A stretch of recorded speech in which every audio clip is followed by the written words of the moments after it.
Contohnya ya seperti misalkan klasifikasi penguat ya. Klasifikasi penguat itu kan yang selama ini yang Anda kenal seperti yang sudah Anda pelajari kemarin itu kan hanya kelas A, kelas B, kelas C gitu aja toh. Tapi nanti di bagian belakang itu ada kelas-kelas yang lain yang yang mungkin tidak sempat saya sampaikan, dan itu menjadi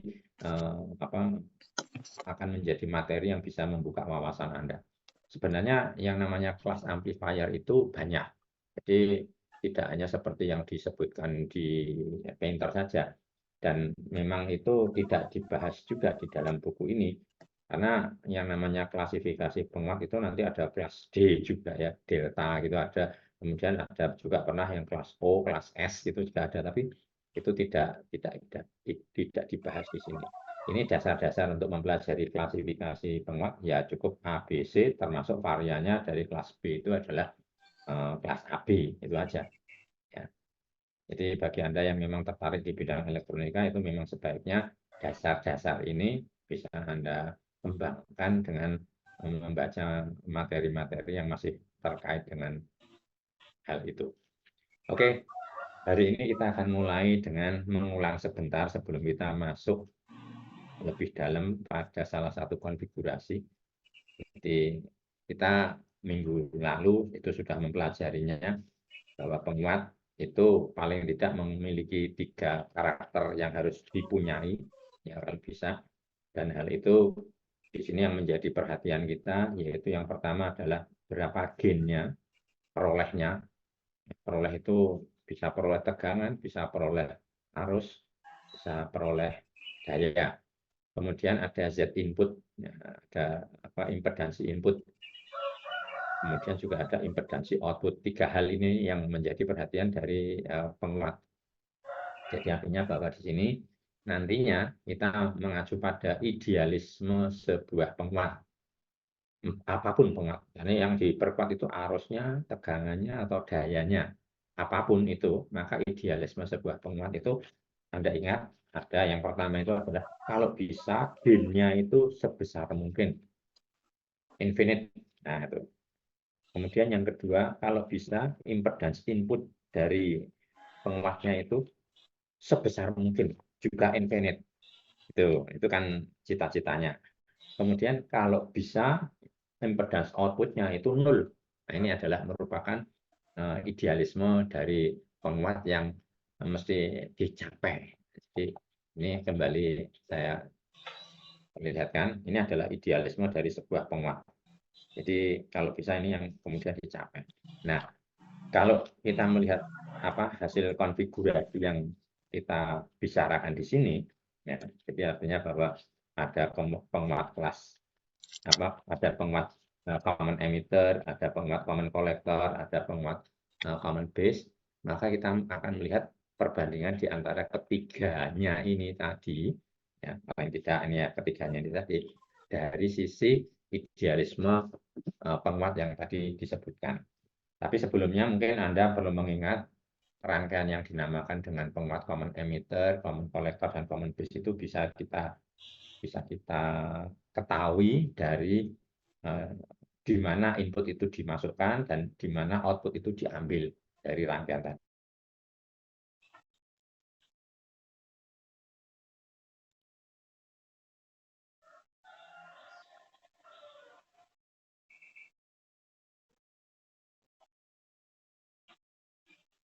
Bagian input dengan bagian output, sehingga dinamakan sebagai common emitter. Ya, jadi istilah common itu bisa diartikan sebagai bersama atau bisa juga diartikan sebagai digroundkan. Ya, digroundkan. Dua makna ini bisa dipakai. Jadi kalau inputnya itu berasal dari basis, outputnya dari kolektor, maka yang tidak disebutkan bukan input, bukan output, emitternya itu adalah nama daripada penguat, konfigurasi penguat tersebut. Contoh lain adalah common collector. Common collector inputnya dari basis, outputnya dari emitter. Basis, emitter yang tidak disebutkan ini, berarti ini adalah common collector. Kemudian common base inputnya dari emitter, outputnya dari kolektor, maka basisnya itu adalah sebagai common base. Itu seperti itu. Nah, dari ketiga konfigurasi yang diperkenalkan ini, dalam bukunya Painter, dan ini mungkin berbeda dengan buku-buku yang lain, ya, ini hanya sebagai patokan yang dipakai oleh Painter. Ada apa ya istilahnya derajat yang diberikan untuk memberikan apa namanya menentukan magnitude daripada gain atau impedance yang ada itu dalam kategori low, metering atau high seperti ini. Jadi menurut Painter yang dikatakan dengan gain yang low, rendah, itu adalah jika nilainya kurang dari 100. Kemudian tengah-tengah itu antara 100 sampai 1000. Dan yang paling besar itu ya di atas 1000. Itu untuk gain atau peroleh. Kemudian impedance itu dikatakan impedance-nya rendah jika kurang dari 1 kilo. Kemudian kalau mid-range atau tengah-tengah itu antara 1 sampai 10 kilo. Kemudian yang high itu di atas 10 kilo. Ini patokan yang hanya dipakai di buku Painter. Sehingga dengan patokan-patokan seperti ini, kita melihat ketiga konfigurasi yang diberikan tadi, itu karakteristiknya seperti ini. Contohnya adalah pada common emitter. Common emitter itu memiliki voltage dan arus gain itu tengah-tengah. Kemudian power gain-nya tinggi. Nah, jadi power gain-nya tinggi. Kemudian impedance inputnya tengah-tengah. Impedance outputnya juga tengah-tengah.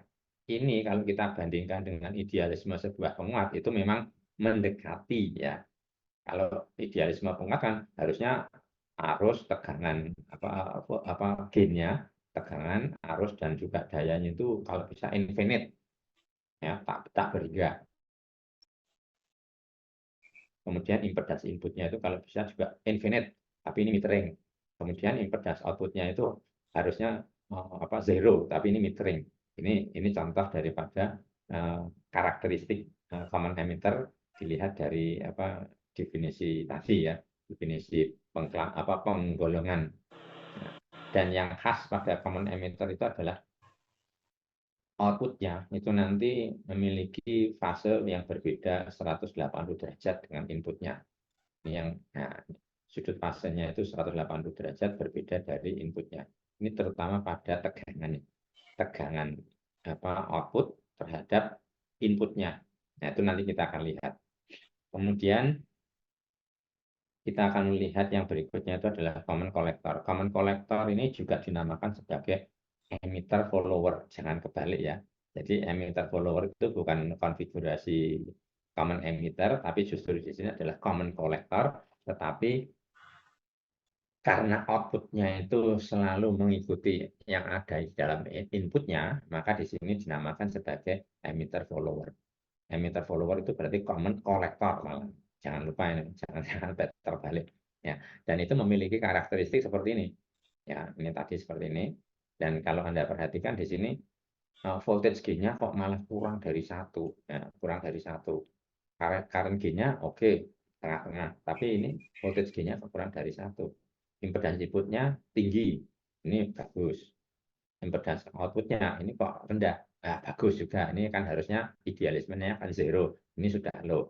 Oke, ini artinya ini juga sudah memenuhi kriteria mendekati ideal. Cuma ini tadi yang belum. Nah, makanya di antara ketiga konfigurasi yang ada tadi, common emitter, common collector, dan common base itu nanti implementasinya itu berbeda-beda. Ya, berbeda-beda. Kemudian yang common base itu memiliki karakteristik seperti ini. Ini lebih aneh lagi. Ya, lebih aneh lagi. Gain-nya tengah-tengah, voltage gain-nya. Kemudian gain untuk arusnya itu malah kurang dari 1. Input impedance-nya yang seharusnya itu infinite, ini malah low. Impedance output-nya yang ideal itu harusnya zero, ini malah high. Loh, namanya ini bukan penguat. Iya, artinya bahwa di sini rangkaian itu ada dinamakan rangkaian penguat, tapi nanti implementasinya belum tentu dipakai sebagai penguat. Mana yang cocok? Gitu loh. Jadi artinya contohnya nanti common base banyak dipakai sebagai rangkaian impedance matching. Impedance matching, jadi penyesuaian impedance itu biasa dilakukan jika kita ingin menghubungkan satu blok sirkuit dengan satu blok sirkuit yang lain, maka impedance-nya harus sesuai. Itu yang kemudian dapat dilakukan dengan menggunakan konfigurasi yang disebutkan tadi. Secara general, ini summary-nya itu adalah seperti ini. Ya, antara ketiga konfigurasi tadi, yaitu ada common emitter, common collector, dan common base itu ini seperti ini. Dan di antara ketiganya ini ternyata yang paling mendekati idealisme sebuah penguat itu ya cuma CE. Ya, cuma CE, meskipun ini metering, tapi ini sudah paling mendekati, lumayan gitulah. Dan ini ternyata dengan karakteristik seperti ini, itu banyak dipakai. Common emitter itu banyak dipakai. Itu tentang konfigurasi yang ada tadi. Kemudian mengenai klasifikasi. Minggu lalu juga sudah saya sampaikan bahwa dalam klasifikasi ini kita melihat bagaimana transistor yang ada sebagai rangkaian komponen penguat itu aktif terhadap siklus sinyal inputnya, karena sinyal input itu kan biasanya masuk dari basis ya. Nah, tapi mungkin juga kadang-kadang bisa dari tempat lain. Ini misalkan dari inputnya itu nanti outputnya yang diambil dari transistor itu apakah bisa diperoleh secara penuh satu siklus atau kurang dari satu siklus atau mungkin bagaimana. Nah, ini yang membedakan antara satu kelas penguat dengan kelas penguat yang lainnya. Contohnya ini, penguat kelas A. Penguat kelas A itu cirinya adalah menggunakan transistor tunggal, satu transistor, yang mana transistor ini akan menghantar atau dalam kondisi yang aktif itu selama input siklusnya penuh. Jadi antara siklus penuh itu kan berarti 360 derajat ya. 360 derajat nanti selama 360 derajat itu nanti akan diperkuat atau akan menyebabkan transistor tadi kendak atau menghantar secara terus-menerus.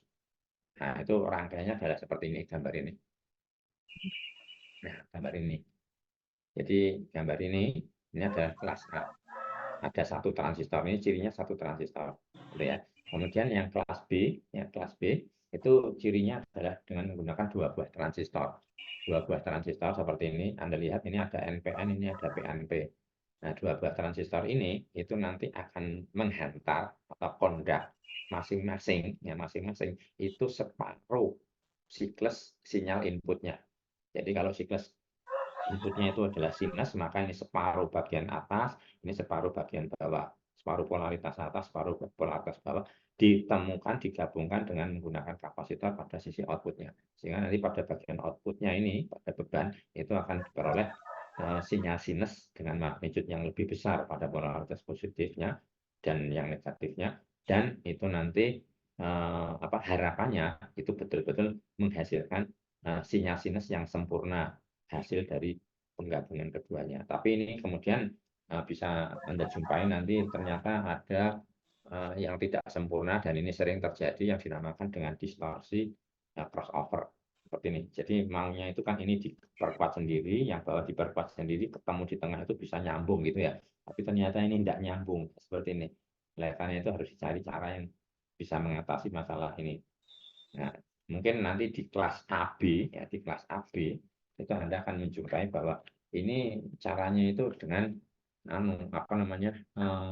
melebihkan bagian polaritas positif dan bagian polaritas negatif proses penguatannya, sehingga gambarnya itu menjadi, mungkin di sini ada tapi gimana ya, menjadi bisa sinus tetapi ada ada kelebihannya. Mungkin gambarnya gimana ini kalau dikit. Mungkin saya gambarkan saja ya. Jadi kalau kelas AB itu nanti gambarnya menjadi seperti ini. Jadi yang diperkuat tadi bagian polaritas positifnya kan ini, nah seperti ini. Ini sumber referensinya seperti ini. Ini dilebihi, sengaja dilebihi ini. Terus yang di bawah, yang polaritas negatif itu juga dilebihi. Jadi saya gambarkan pakai ini. Nah, ini. Jadi ini bagian negatif dan ini bagian positif, nanti bisa nyambung. Harapannya ini bisa menemukan satu titik di sini. Itu yang kelas AB. Ya. Jadi hasil varian dari kelas B lagi. Oke, kemudian kelas C. Ya, kelas C. Kelas C itu cirinya adalah satu transistor, ya ada satu transistor ini hampir sama dengan kelas A tadi. Kemudian transistor ini akan menghantar atau aktif itu pada siklus sinyal inputnya kurang dari 180 derajat. Kurang dari 180 derajat itu bisa 0, bisa 90, 45, pokoknya selama kurang dari 180 derajat itu bisa membuat transistornya itu menjadi aktif, menjadi kondak. Ini less than 180 derajat. Kemudian yang khas lagi pada kelas C ini adalah pada sisi ini. Ya, sisi ini. Pada outputnya itu biasanya rangkaiannya terhubung pada induktor dan kapasitor.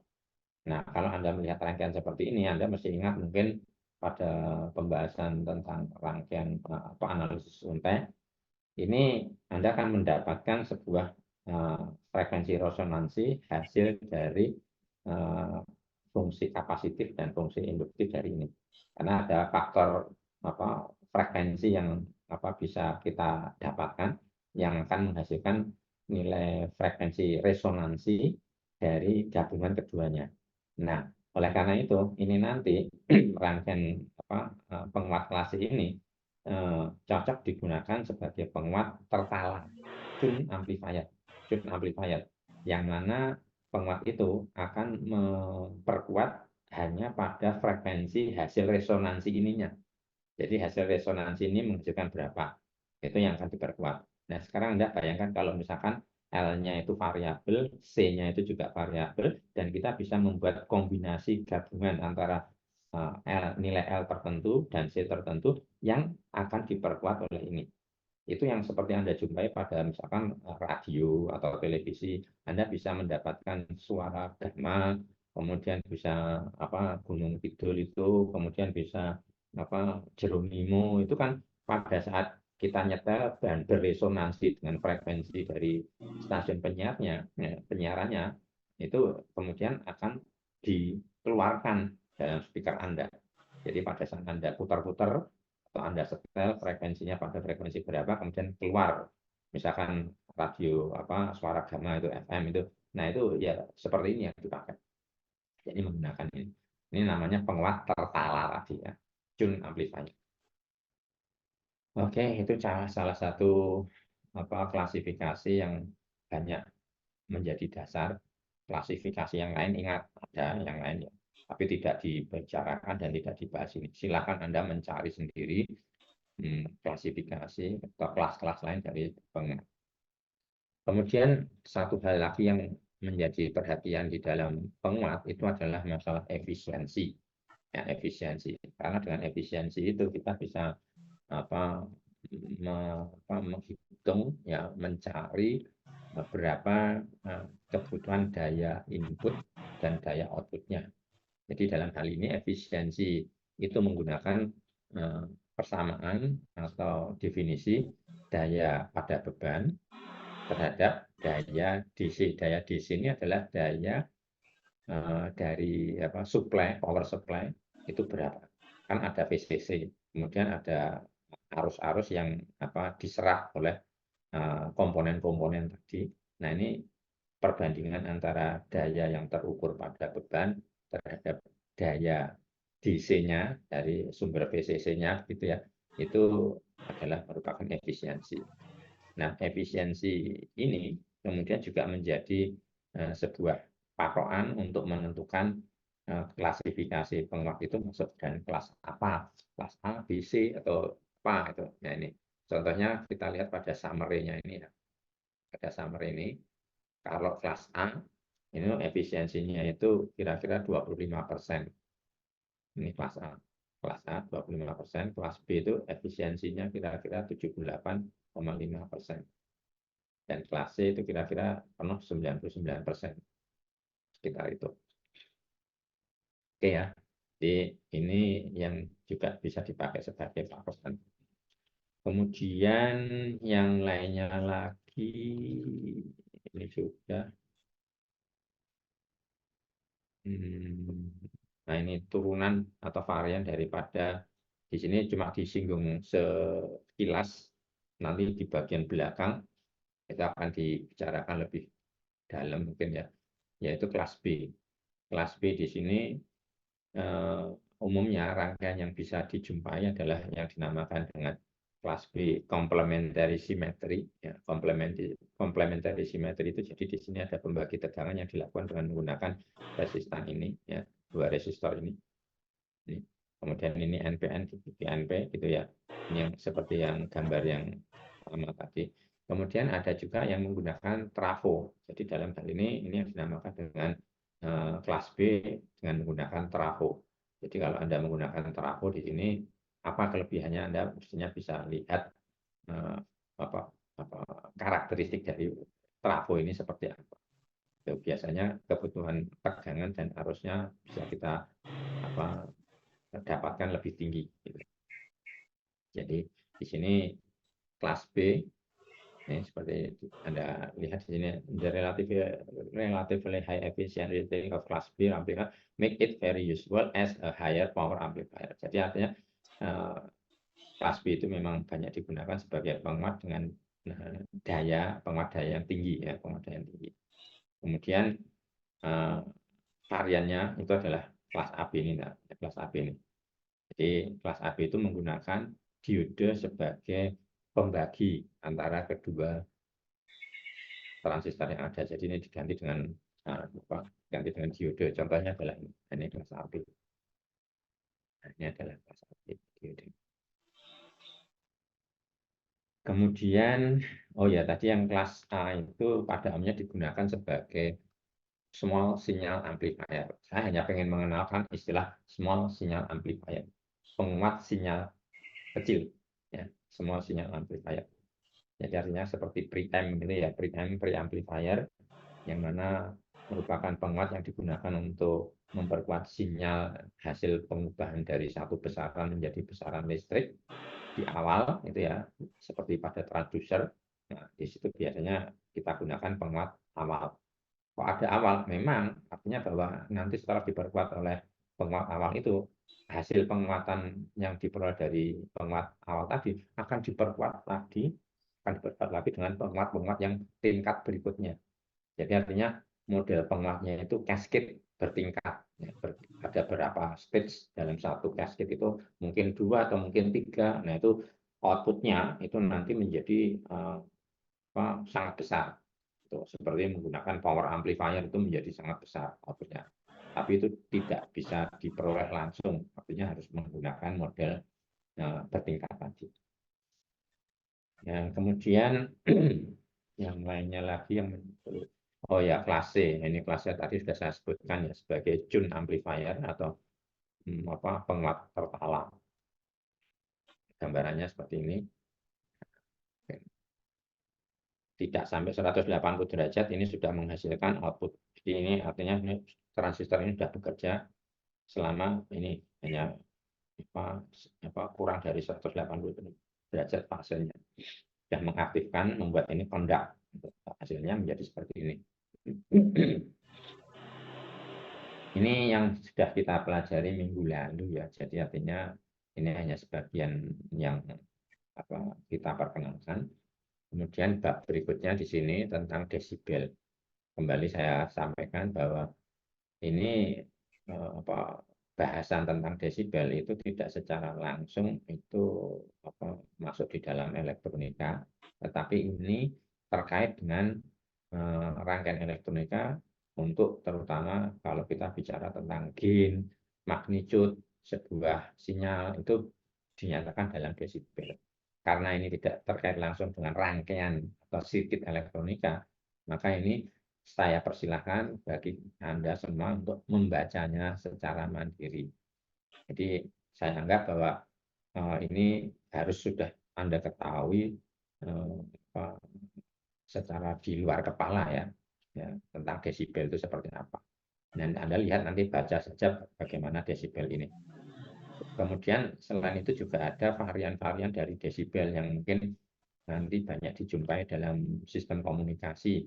Contohnya ada Di sini ada dBm, ya, dBm, ada dBm, ada dBW, dBW, ada dBmV, ya, MV milivolt gitu ya, ada apa dBo, ada dBi, ya, itu dalam apa sistem komunikasi itu apa lazim dipakai, sehingga dasar-dasar tentang desibel itu memang harusnya merupakan pengetahuan tambahan yang harus Anda pelajari sendiri.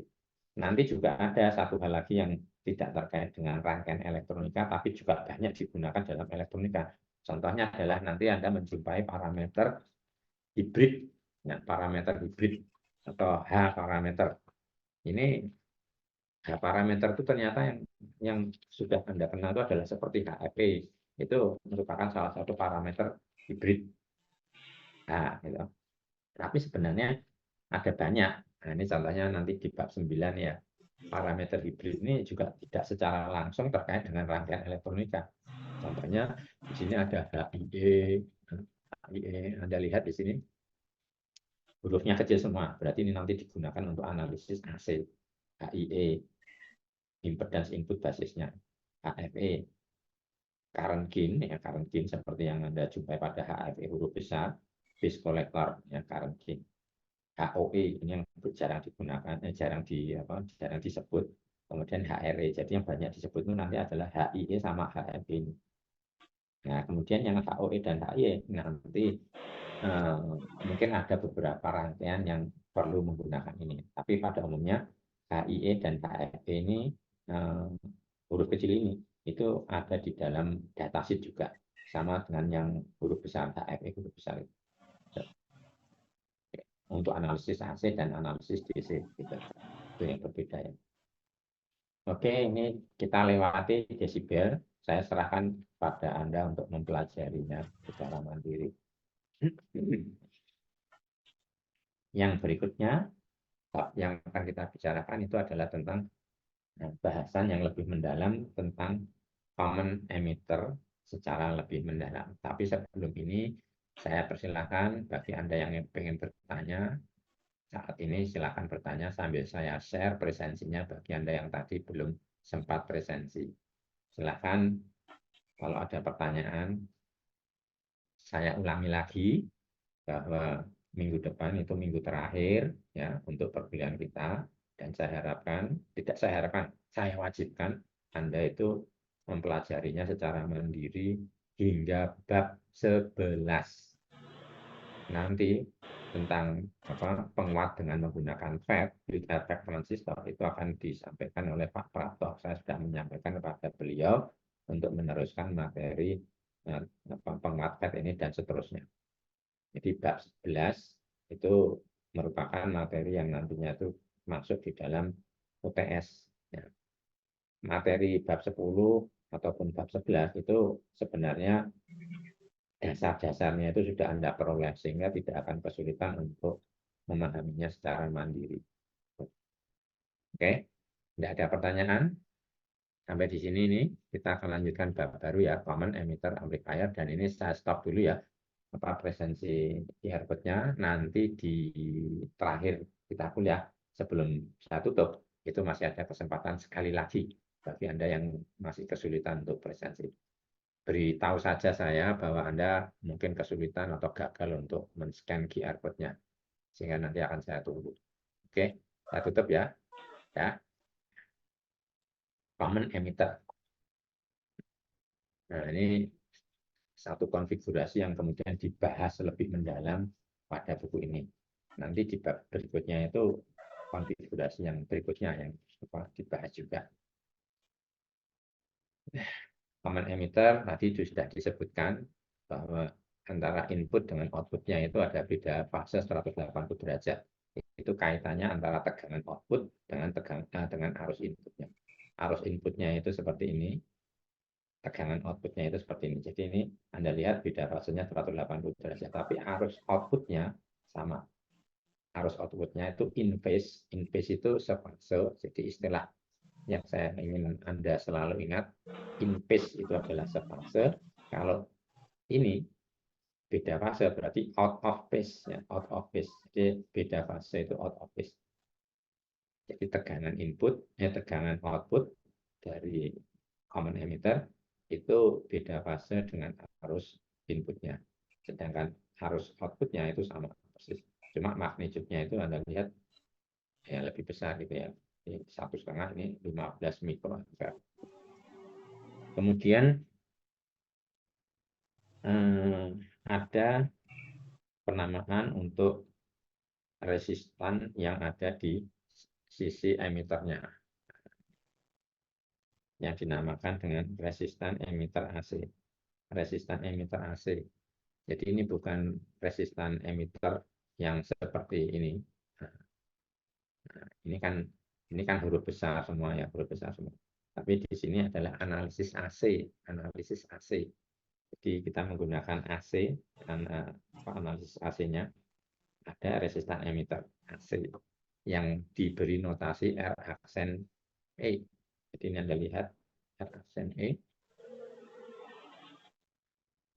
Ini adalah notasi yang digunakan untuk resistan emitter AC dan ini nanti akan digunakan pada perhitungan voltage gain yaitu AV dan pada perhitungan impedance input dari penguat tadi R aksen E. Rumusnya seperti yang sudah pernah saya sampaikan juga ini kayaknya itu menggunakan pendekatan, ini hanya pendekatan ya. R aksen E, resistan emitter AC itu pendekatannya nilainya adalah 25 mW per IE. Kenapa dikatakan pendekatan? Karena sebenarnya nilai ini tidak eksak. Nilainya itu resistan emitter AC itu nilainya berkisar antara, Anda beri catatan saja di buku Anda. Lihat halaman 357. Saya bukakan ya.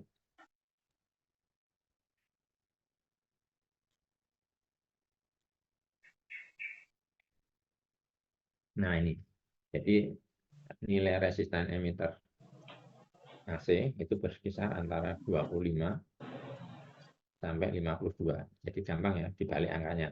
Ini kalau kita menggunakan analisis teoritis. Analisis teoritis itu nilainya berkisar ini. Tapi nilai resistan emitter AC ini itu juga bisa dihitung dengan menggunakan parameter H, yang mana parameter H tadi itu juga terdapat di dalam datasheet. Jadi artinya kita bisa mencari nilai R aksen E dengan menggunakan parameter H yang ada di dalam datasheet.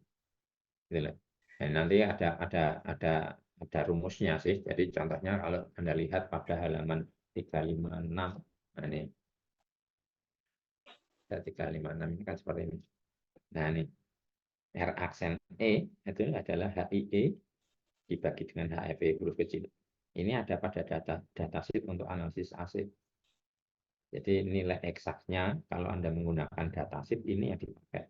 Tapi kalau misalkan Anda tidak punya datasheet, itu maka Anda bisa menggunakan angka tadi, ya, angka 25 mW. Mungkin ya, ini yang banyak digunakan, yang digunakan ya angka ini 25. Tapi ini sebenarnya kisarannya sampai 52 mW. Ya.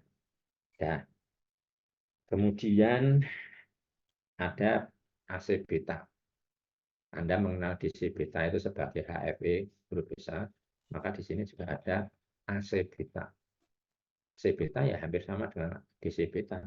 Cuma di sini kalau AC itu berarti di sini menggunakan tanda delta yang menunjukkan ada range arus pada AC-nya, IC-nya itu berapa, arus pada IB-nya itu berapa. Yang tertinggi berapa, yang terkecil berapa, nah itu deltanya adalah arus IB-nya dan arus IC. Jadi gambarannya itu adalah contohnya seperti ini. Nah, ada range nih, ada range, ini ada range nih. Ini ada range dari sekian sampai sekian, ini sekian sampai sekian. Maka itu nanti kita ketahui sebagai AC beta. Oke, kemudian rumusnya sama. AC beta itu ini dari sini tadi. Kemudian kalau Anda digunakan untuk analisis ya hurufnya itu kecil. IC, nah ini IC bagi dengan IB, beta AC ya, beta AC adalah IC bagi IB. Kalau Anda ingat yang beta DC itu kan I-nya huruf besar, C-nya besar ya. IC dibagi IB juga. Ini ingat kalau huruf kecil itu adalah analisis AC. Kemudian dari situ Anda bisa teruskan mencari current gain atau peroleh arus itu dihitung dari nilai HFP-nya. Yang ini juga ada pada datasheet. Catatan yang ada di buku ini seperti ini ya. Ini ada HFP huruf besar, ada HFP huruf kecil. Ini DC beta, ini AC beta. Nah, ya. Nah, kemudian bab berikutnya itu adalah fungsi daripada kapasitor di dalam penguat. Ini seperti yang sudah saya sampaikan tadi di awal, bahwa kapasitor itu bisa berfungsi sebagai kapasitor kopling dan bisa berfungsi sebagai kapasitor bypass. Nih, bypass. Nah, ada dua ini. Jadi kedua kapasitor ini itu memiliki ciri khas letaknya terutama itu pada ini. Nah, misalkan kita memiliki sebuah penguat cascade, ya, kaskade yang terdiri atas 3 stage. Stage 1, stage 2, stage 3. Maka untuk menghubungkan antar stage ini, itu kita menggunakan kapasitor. Ini namanya kapasitor coupling. Input ini, outputnya ini. Output ini masuk ke stage kedua, outputnya nanti masuk ke stage berikutnya. Ini selalu dengan coupling. Nah, kapasitor bypass itu sebenarnya juga merupakan kapasitor yang coupling, cuma letaknya itu sudah khas berada di kaki emitter. Ini letak seperti ini. Ini adalah kapasitor bypass. Kenapa bypass? Karena ini menggroundkan sinyal AC ke ground. Menggroundkan sinyal AC ke ground. Jadi kalau menggunakan analisis AC nantinya, itu arusnya itu tidak akan milih, tidak akan milih lewat yang ada apa namanya, yang ada resistornya, tapi milih yang tanpa resistor, sehingga rangkaian AC-nya, ekivalen AC-nya, nah itu ini seperti ini. Oke. Ya, kemudian mengenai fungsi daripada kapasitor kopling tadi di sini juga disebutkan, yaitu melewatkan sinyal AC dari satu stage ke stage berikutnya tanpa distorsi. Kemudian juga memberikan isolasi DC. Jadi sinyal DC-nya itu diisolasi di antara dua stage. Sehingga maksudnya itu agar nantinya biasing pada stage berikutnya itu tidak dipengaruhi oleh biasing dari stage sebelumnya atau sesudahnya. Jadi benar-benar bahwa stage yang kita tinjau itu biasingnya murni dari rangkaian pada stage tersebut, tidak dipengaruhi oleh biasing dari stage sebelumnya atau sesudahnya. Harapannya seperti itu. Ini yang dilakukan dengan menggunakan kapasitor kopling tadi. Dan ini rumus ini sangat familiar, saya kira tidak usah ya, reaktansi kapasitif. Silakan Anda baca, pelajari lagi. Kemudian, nah, rangkaian seperti ini, rangkaian seperti ini, itu kalau kita analisis dengan rangkaian AC dan DC, analisis AC dan DC menjadi rangkaian seperti ini. Ini rangkaiannya. Jadi ini adalah rangkaian analisis AC-nya, yang ini adalah rangkaian analisis DC-nya. Bedanya di mana? Ini terkait dengan fungsi dari kapasitor tadi ya. Jadi kalau kapasitor itu bisa melewatkan sinyal AC, maka kapasitor itu seolah-olah bertindak sebagai saklar yang menghubung singkat. Sedangkan kalau analisis DC itu kapasitornya itu seolah-olah bertindak sebagai switch yang sedang off. Jadi hubung buka, ya, hubung buka. Ini makanya tadi yang letaknya kapasitor di sini, di sini, di sini, kemudian di sini, itu kan semuanya menjadi garis lurus kawat ya, semacam kawat yang terhubung langsung ya. Ini jalur yang menghubungkan langsung. Switch yang on ya, switch yang on ya. Kemudian kalau yang DC, ya ini DC, maka di sini terhubung buka ya, terhubung buka ini jadi kayak terputus gitu ya. Nah, ini nanti Anda bisa membuat rangkaian yang lebih simple, rangkaian ekuivalen yang lebih simple dari analisis di sini. Kemudian penjelasan betapa pentingnya biasing yang dilakukan pada masing-masing stage penguat itu adalah diberikan contoh pada ini yang uraian di bawahnya ini. Jadi rangkaian yang ada di bawahnya ini kita menghitung biasing itu dari sisi tegangan basisnya. Nah, tegangan basisnya Anda coba nanti runut ya, Anda pelajari dan baca secara cermat ya, bahwa perhitungan pertama ini menggunakan rangkaian pada gambar 97 ini. Nah, ini 97. Ini.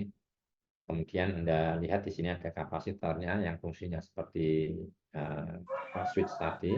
Kemudian ini dibuat rangkaian ekuivalennya. Nah, ini Anda lihat ureanya di sini VB, tegangan basis yang merupakan cara biasing dari rangkaian kedua, dari stage yang kedua, itu hasilnya adalah seperti ini. Ada 1,8 gitu ya. Kemudian ternyata, nah ini dalam analisis yang berbeda, ya, di mana kita menggunakan rangkaian yang sudah kita buat ekuivalennya, PB-nya itu dalam analisis yang berikutnya itu mendapatkan nilai 4,54. Jadi 4,54 dan 1,8 tadi kan berbeda. Nah, ini terus bagaimana? Nah, ini Anda baca saja di sini.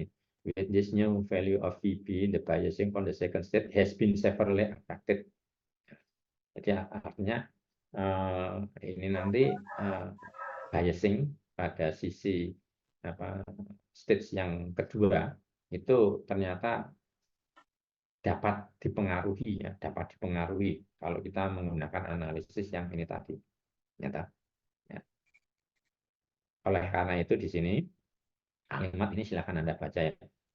Nilai tegangan 4,54 pada basis dari G2 would undoubtedly cause the transistor is to saturate and the linear amplification on the circuit will be lost. Jadi dengan menggunakan VB yang kedua ini maka transistor G2 yang kedua, stage yang kedua tadi akan kehilangan sinyal outputnya. Terus the use of the coupling capacitor allow its transistor amplifier state to maintain its independent biasing characteristic. Ini yang saya sampaikan tadi ya. Jadi artinya bahwa menggunakan kapasitor coupling dan yang tidak itu sudah ditunjukkan tadi di sini nih. Ya, analisis tegangan pada basisnya tadi. Ini kemudian catatan yang berikutnya. While allowing the AC output from one state to pass on to the next stage, the exact value of the coupling capacitor is not critical. Provided that its reactance is extremely low. Ya, jadi asal ini nilai reaktansi itu low pada frekuensi terendah, maka itu bisa digunakan. Ini kapasitor kopling ya, kapasitor kopling. Kemudian yang fungsi berikutnya itu adalah kapasitor bypass ya, kapasitor bypass. Jadi kapasitor bypass ini pada prinsipnya sebenarnya untuk memperbaiki voltage gain-nya ya, memperbaiki voltage gain-nya. Di mana kapasitor bypass itu letaknya biasanya diletakkan pada resistor emitter ya. Ini tujuannya adalah to keep the resistor from affecting the AC operation of the circuit. Jadi rangkaiannya seperti ini. Nah, seperti yang sudah saya sampaikan tadi. Jadi artinya kapasitornya itu kok ada di sini itu fungsinya apa? Ini adalah kapasitor bypass. Sehingga nanti di sini melindungi operasi atau sinyal AC-nya itu dan membuat HP-nya itu lebih bagus, voltage gain-nya itu lebih bagus. Jadi Anda baca saja di sini. The voltage gain of a common emitter amplifier depends on total AC emitter resistance.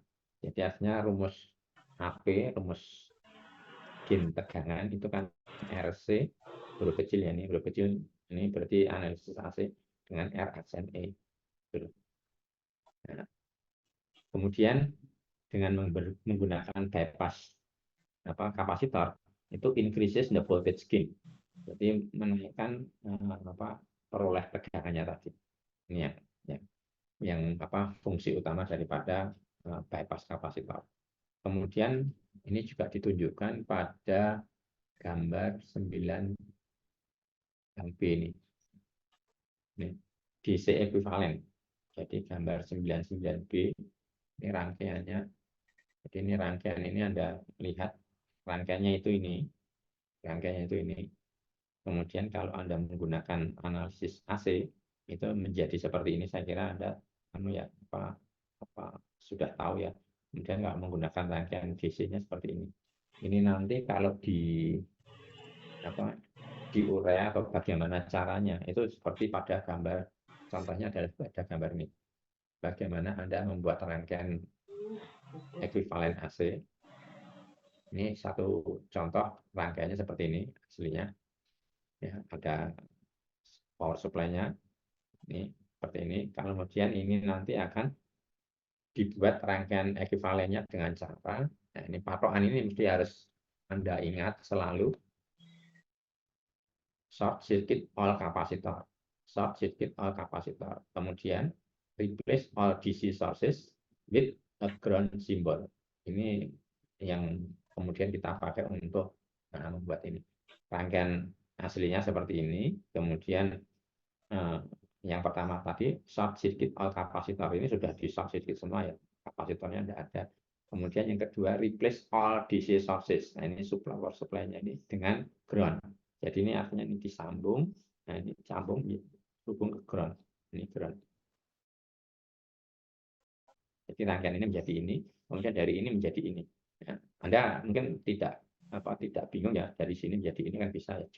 Kemudian nanti contoh yang lain lagi, contohnya adalah ini. Rangkaian aslinya seperti ini, ya. Ada kapasitor di sini, ada kapasitor di sini. Kemudian analisis AC-nya itu menghasilkan ini. Ini yang ke B, dari sini menjadi ini.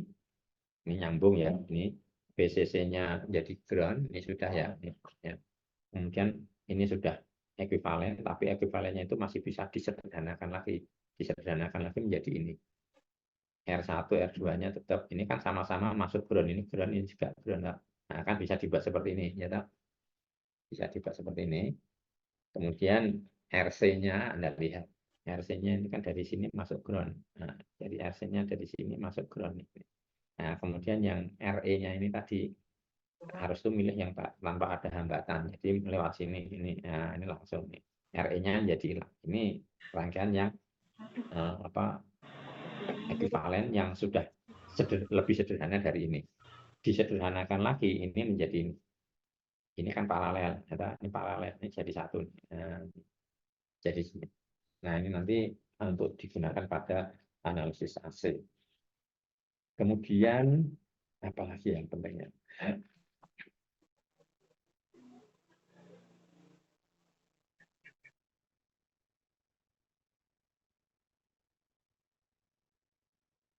Mungkin hanya catatan yang ini saya berikan stabilo merah nih.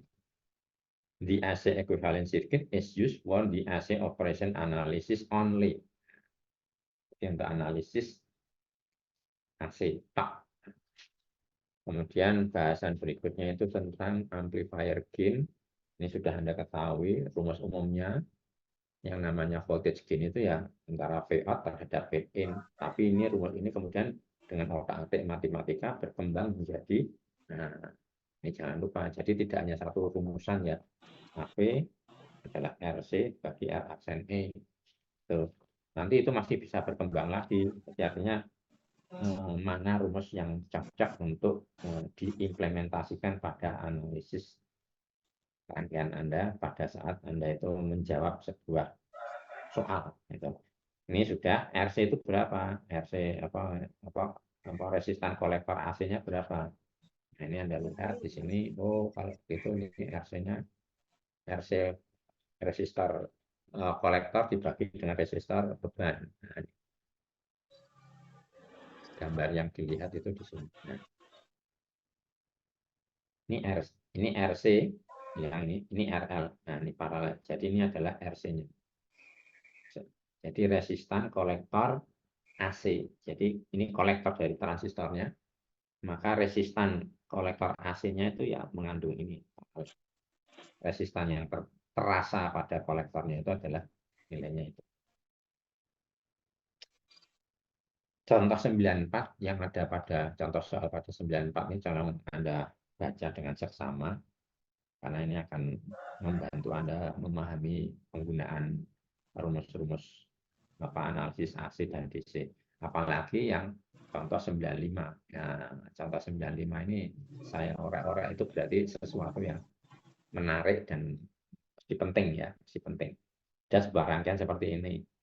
Kemudian Anda jangan melupakan bahwa untuk mencari titik Q dan titik Q ataupun mencari gain-nya, maka di sini Anda perlu memperhatikan apakah nilai R in base-nya dari rangkaian ini terhadap R2 yang ada itu seperti apa. Kalau di sini kita melihat bahwa nilai R in base-nya, jangan lupa R in base itu Z in ya, Z in di sini. R in base-nya itu nilainya ada sama dengan HFE RE. HFE kali RE. Nah, HFE-nya berapa? HFE-nya 30. 30 kalikan RE. RE-nya berapa? 1,2 kilo. Jadi kalau HFE RE-nya itu bernilai ini tadi dikalikan ini berarti ada 36.000. Ada 36.000 ohm. Ya, bukan ya apa? Ohm ya, ohm ya. Ohm. Nah, itu dibandingkan terhadap R2-nya. Berapa kali R2-nya itu 4,7. Ya, padahal di sini kita menggunakan patokan itu 10 kali lipat dari R2 enggak. Jadi 47.000. Oh, artinya berarti nilai HFE-RE-nya itu kurang dari yang 36.000 tadi, kurang dari 47.000. Maka kita dalam mencari VB-nya, nah ini dalam mencari VB-nya ternyata rumus yang digunakan dulu seperti yang sudah kita bahas ya, kita menggunakan yang R equivalent. Coba kalau misalkan ini tidak kita hitung, dan kemudian kita mencari VB-nya itu tidak menggunakan ini seperti yang saya orek-orek di sini ya. Ini saya menggunakan pensil, saya orek-orek ini. Itu akan menghasilkan, jadi yang saya orek-orek itu adalah jika HFE-RE-nya itu lebih besar atau sama dengan 10 kali R2. Ya, Anda bandingkan ya antara ini dan ini nanti orek-oreknya. Itu hasilnya adalah seperti ini. AV-nya berbeda. Jadi AP-nya kalau yang R in base-nya itu lebih kecil dari 10 kali R2, nilainya 45,3, sedangkan 19. Itu pentingnya Anda harus menghitung lebih dahulu nilai dari HFE-RE terhadap R2-nya. Gitu ya. VB-nya jangan lupa, ini kan VB-nya nilainya beda nanti. VB-nya kan nilainya beda. Sehingga di sini kalau yang saya orek-orek ini mungkin tidak begitu jelas ya di sini ya. Ini VB hasil dari yang kurang dari 10 kali tadi 1,88. Sedangkan VB yang hasil HFE-RE 10 kali atau lebih besar dari 10 kali R2 ini adalah 2,070. Jadi artinya kalau kita tidak menghitung HFE-RE terhadap R2-nya, maka kita akan bisa keliru mengambil rumusan VB-nya. Makanya ini tolong dibaca betul contoh 9495.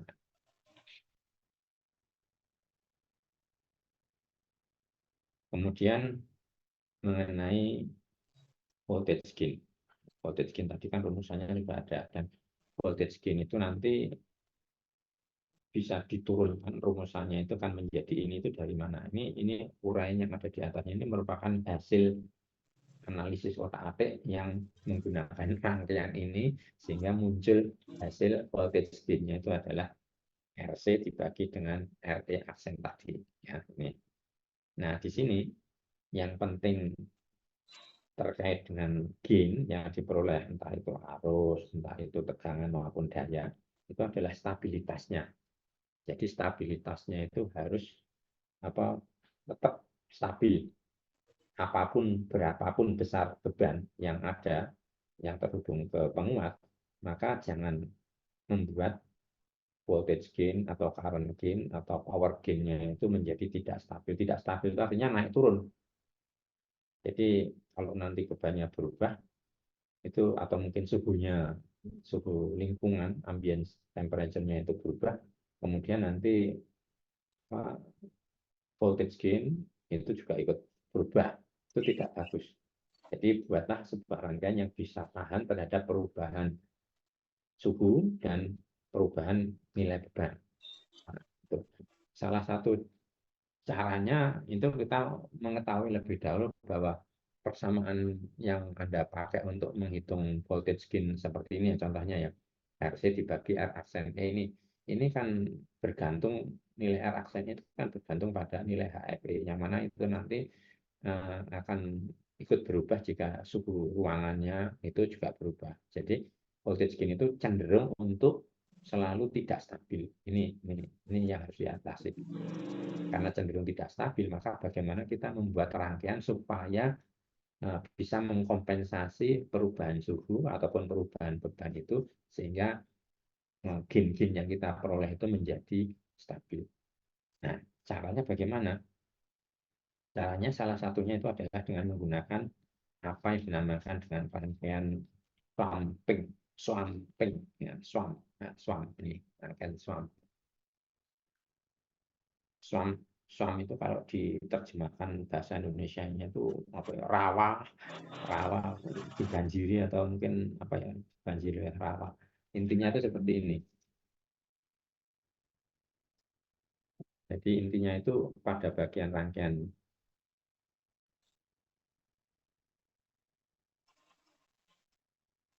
besar ya.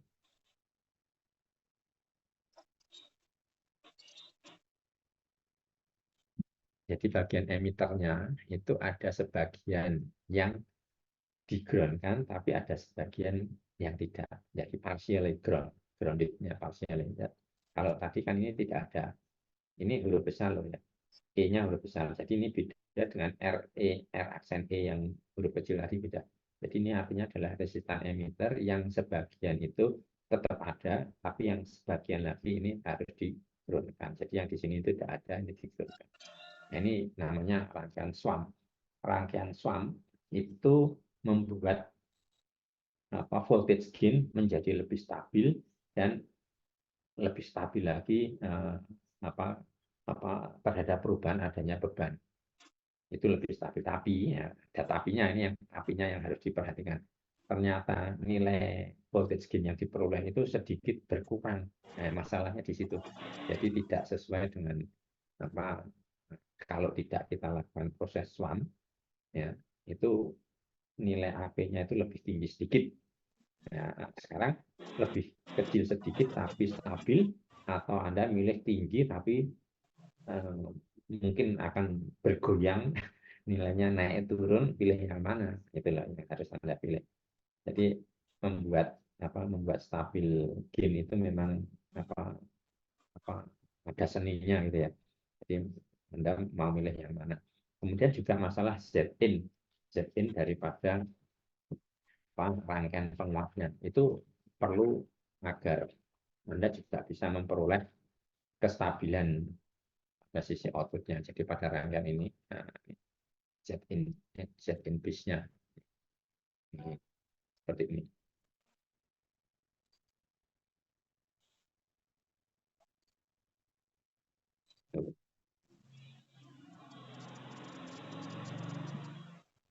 Ya, jadi ini guna daripada rangkaian swamping tadi.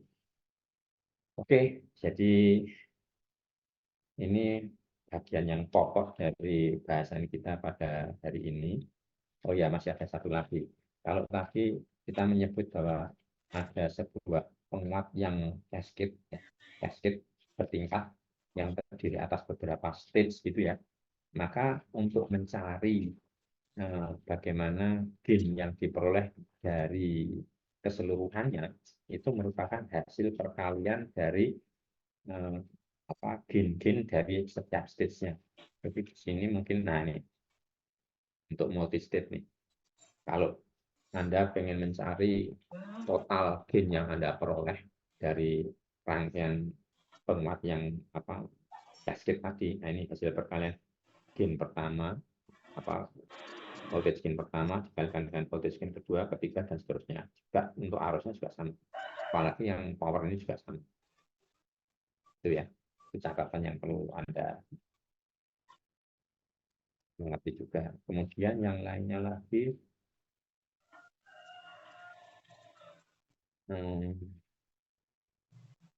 parameter H ini yang tadi sudah saya sampaikan ya. Jadi parameter H ini memang tidak secara langsung terkait dengan rangkaian elektronika, tapi ini perlu Anda pelajari sama halnya desibel tadi. Bagaimana pemahaman tentang masing-masing parameter ini, nah ini diuraikan di sini. Itu yang tidak akan saya bahas, tapi harus Anda pahami secara mandiri juga. Oke, ini hari ini materi kita sampai di sini. Dan harapannya nanti minggu terakhir besok itu kita akan bahas bab 10 dan bab 11. Mudah-mudahan bisa tercapai dan kembali saya ingatkan, selesai nggak selesai, nanti Anda harus belajar sampai bab 11. Ya, bab 11.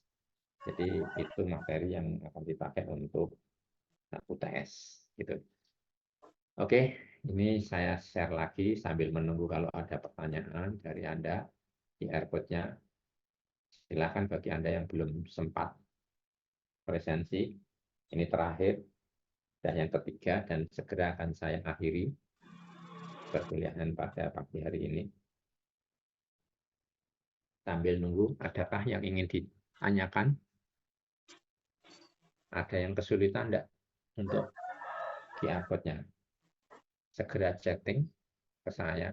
Nah, kalau tidak, ini saya anggap, oh sudah sukses semua, sudah berhasil semua, sehingga saya akan saya akhiri di-upload-nya.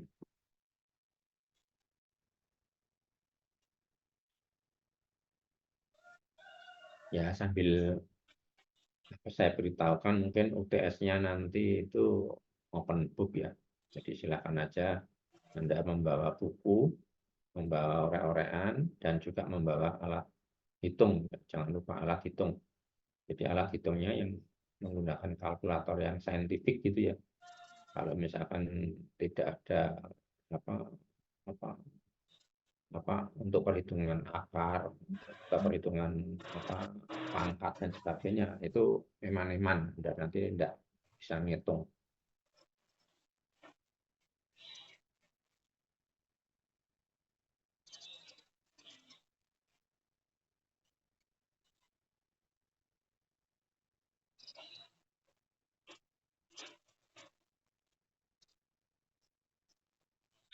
Ya, tidak komentar.